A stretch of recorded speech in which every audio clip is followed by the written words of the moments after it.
लेकिन नबी पाक सल्लल्लाहु ताला अलैहि वसल्लम की शान को समझो मेरे अजीजों।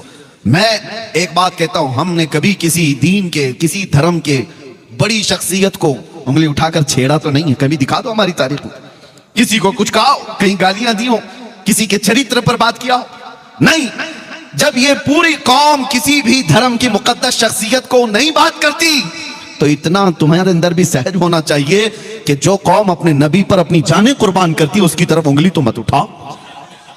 अगर गाली देने का ज्यादा शौक है, आ जाओ हमें गाली दे दो, हमारे माँ बाप को, हमारे खानदान को, जिसको कोसना है खुद कोसो। अरे हम सुन लेंगे हमारे लिए गालियां, लेकिन नबी पाक की शान में अगर बोलोगे तो फिर कौम क्या, हमारा 8 साल का बच्चा भी बर्दाश्त नहीं करता।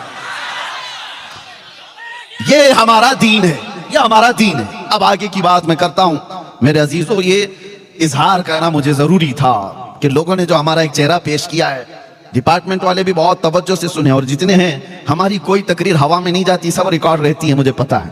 और ऐसी रिकॉर्ड होती है कि एक जुमला यहाँ रिकॉर्ड होता है, यूट्यूब पे आने तक उस पर बहुत मसाला आ चुका होता है, बहुत कुछ आ चुका होता है। आधे से ज्यादा तो हमारी तकरीरों को यूट्यूबर लोगों ने बर्बाद करके रखा है, पता नहीं क्या क्या थंबनेल लगा लगा करके पूरी दुनिया को डराते हैं। और कितनी मर्तबा तो मुझे कैद में पहुंचाया, कितनी बार तो आजाद कराया, कितनी बार तो कब्र में भी पहुंचाया। इनका भरोसा नहीं है। और एक बात बड़ी अच्छी है, पुलिस डिपार्टमेंट से एक बड़े सीनियर ओहदेदार वो इन्वेस्टिगेशन में बैठे हुए थे, और कुछ लोग बहुत चीजें वायरल किए हुए थे। मैं देख करके घबराया, मैं कहा साहब ये तो मैंने कभी कहा नहीं, साहब ये बात तो है नहीं।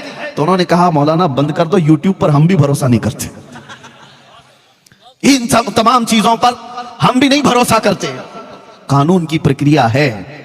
तो बहरहाल मैं जो बातें कह रहा हूं उसको तवज्जो से सुने।